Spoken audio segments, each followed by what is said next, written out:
Hi everybody, Kat here. Welcome to the channel. Hope you're having a great day. It is Thursday morning, and I've got some royal updates. Everything from the sublime to the ridiculous. It's made international news, folks. Seems Prince Harry went to work on Wednesday, so we all have to know about it. There's an article in every paper of Prince Harry dishes on pressures of modern corporate life during a burnout event with the Office star Mindy Kaling, and this was at a Better Up event. That's right, the Chimp, Chief Impact Officer at Better Up, Prince Harry, is giving a talk about corporate burnout and stress. This is a man who's never worked a day in his life. He's never had any pressure nor any stress. We know he's got mental issues, so, for him to be your life coach, holy crap, you must really be in trouble. But anyway, I'm just going to read a little bit out of this article because it's really rather amusing. Prince Harry joins forces with Mindy Kaling as he hosted a, quote, Beyond Burnout session during a summit held by the life coaching app Better Up, of which he is Chief Impact Officer, whatever that means. The Duke of Sussex, who has served as the company's Chief Impact Officer since 2021, attended the San Francisco, California panel Wednesday alongside the Office actress. Now, Harry, 39, spoke about the, quote, pressure of today's world and modern corporate life, of which he knows absolutely nothing about. He operates in a rarefied zone where the corporate people are bringing him in basically for name recognition. That's all. Publicity. It's not like he has any grand ideas of how to improve things in the corporate world. I mean, it's just ludicrous. It's just ludicrous. Well, anyway, he was talking about these pressures. He was joined by Dr. Adam Grant, the company's chairman of the Center for Purpose, and Kelly Jones, the chief people officer at Cisco. Unbelievable.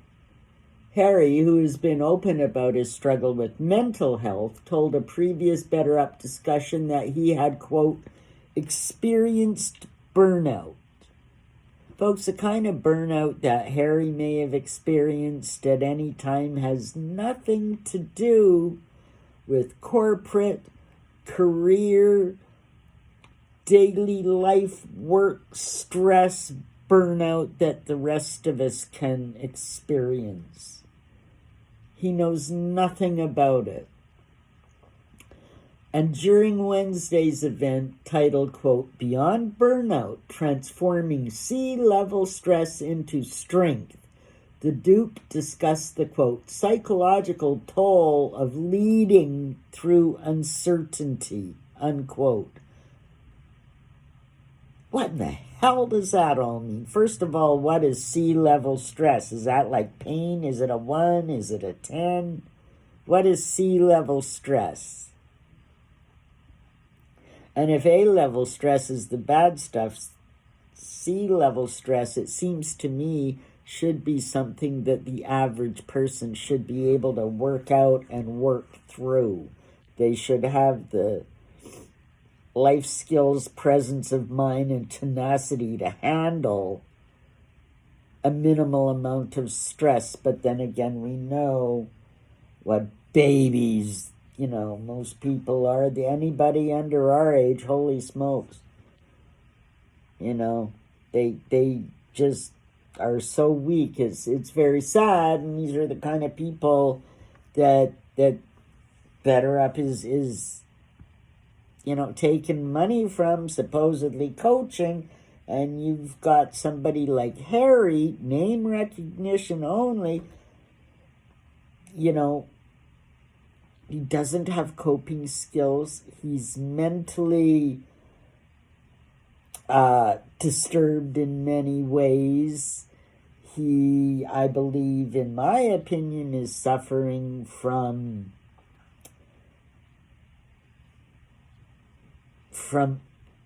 stunted mental growth since his mother died. I mean, I think he suffered a lot of stress. But for a guy that supposedly has had mental health help for the better part of his life, I mean, I don't know what he's doing, but it sure isn't helping. He's a royal mess, I tell you. And this is a guy that, Better Up.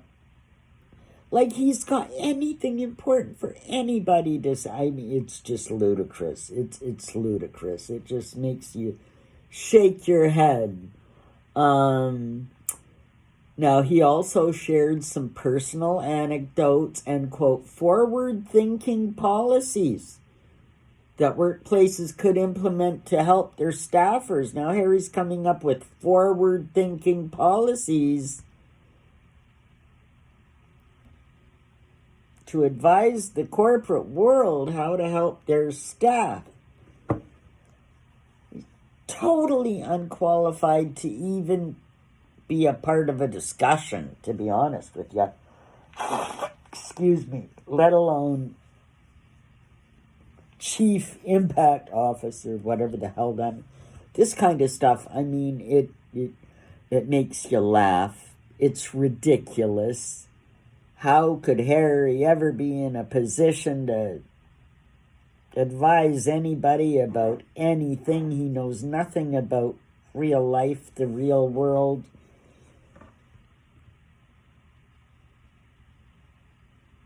We have seen a lot of the reviews from employees at Better Up and past employees at Better Up of how it really has a toxic corporate structure from the top down, and that includes Harry, and there's been a lot of disparaging remarks about Harry as well. We know the whole Better Up thing is just a scam.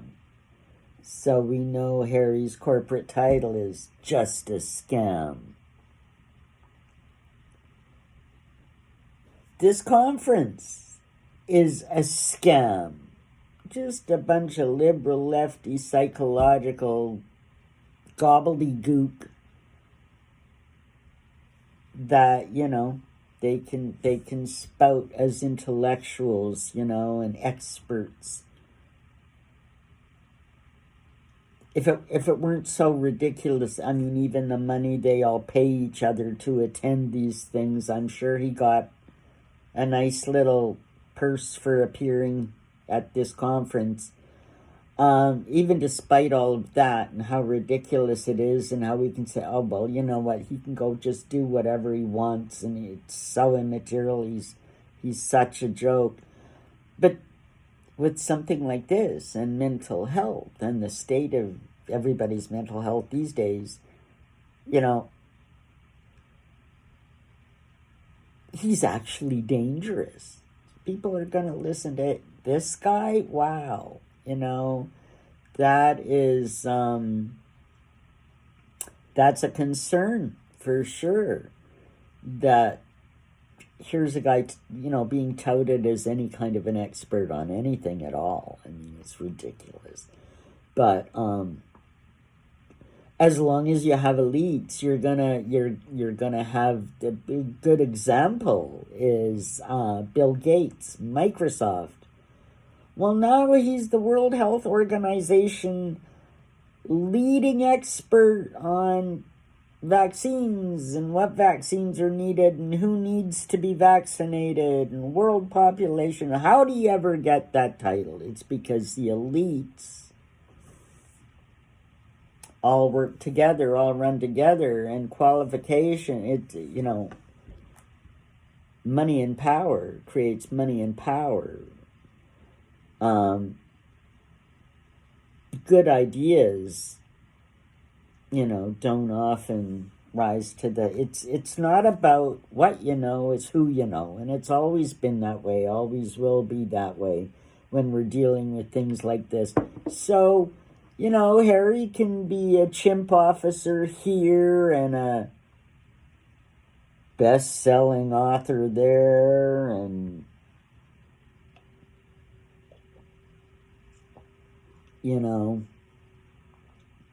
a voice for veterans everywhere. We know it's all bullshit, and this is the thing that you have to... Even the Invictus Games, that people will, and you'll hear royal experts say, oh, well, Harry, when he came out of the army and he started the Invictus Games, and he's done, and it's 10 years now is the anniversary, and what he's done, and it's fabulous. Harry hasn't done anything. The Invictus Game was put together using the Warrior Games out of the United States as an example, as a prototype of what the palace wanted to do. The money to start it up was provided by the Royal Foundation. Harry was put as the head of it, but he had nothing to do with the organization. It was like any other royal event. Here's your diary, here's your itinerary, here's your pants, this is the jacket you're going to wear, and you're going to show up here and say this. That's all it is. Harry is not some kind of genius, benevolent saint of the victimized veterans. To lift them up, he developed the Invictus. Nothing of the sort. There's nothing noble about it. It was a project put together to keep Harry out of trouble and give him something to do after he finished up in the army, which is a whole nother story of deception and just farce, really. So, there you have it. When in doubt and you're ever worried about how you want to feel about things, how well, but Harry this, or but William that, or, really they do good, and, you try to give them the benefit of the doubt. What you have to realize is 90% is optics, whether you see it out of the palace with things going on, or with Harry and Meghan. We know with Harry and Meghan, it's all optics because there's no substance at all. So we can see right through. But don't kid yourself. Don't kid yourself. Just because we know it's BS, the elites will still play this game, and as long as Harry's useful, it's not until he becomes a liability that they will just move along. See, I believe Meghan's already become a liability. I mean, she's double-crossed so many people. She has really tried to throw her weight around and been difficult with everyone she's worked with. She is a shirker, not a worker. What did they say? Their foundation, they maybe a couple hours a week or a half an hour a week or something. The Spotify, she managed to, in like 3 years, pump out 12 episodes, and they were, half the time she didn't show up anyway. It was the producer doing the interview, and then she dubbed in after. I mean, and now this American Riviera Orchard ripoff of the Flamingo thing and Goop and all of these. It's a combination of everything she's seen and saying, I want that. She doesn't have a clue what the work is. She's launched a website page, saying, sign up. It's going to be fabulous. You'll be able, she's got patents pending or what is it, trademark, whatever. She wants to be able to sell everything under the sun. She wants to be Gwyneth Paltrow and Martha Stewart and everything all rolled into one as the place to go for luxury products. And she has no clue you need buyers for you need products to sell. And, if you're hoping to, you have to have access to lots of she's got nothing. She's got a web page with a title, with a logo nobody will remember, with a title nobody will remember. I mean, Corporate 101, like, get a logo that's going to catch people, they're going to remember. Get a logo, people are going to, be able to, that looks like scribbles. I mean, nobody's going to, the whole thing is just, she's so pretentious. Everything's wrong with it. Like, and the little, that clip that she put out with it. Well, this is it. I mean, with them, it's all optics. Sooner or later, they're going to run out of steam and people to hoax. The royal family, I think, is in flux and discussion right now. I think we're going to be seeing some movement pretty soon. I think William, who has been doing things behind the scenes, he had one visible engagement the other day. I think we're going to be seeing more of him. We're in interesting times. Now, as far as William and Kate go, the kids' Easter holiday, spring holiday, ends on the 17th of this month. So in 6 days. And they've been staying at Amner Hall over their holiday, and I guess things get back to normal and the kids get back to school after that. So will we see more of them? Will we have an update from Kate? Do we really know what's going on? No, we don't. So these are all things to watch for. But don't worry about Harry and Meghan. Yeah, they're not going away anytime soon. But they're not going to have any successes either. They'll just plod along on their way to anonymity, into the sunset. Have a great day, everybody. Like, subscribe, leave me a comment. Let me know what you're thinking. And we'll see you in the next one. Have a great day, everybody.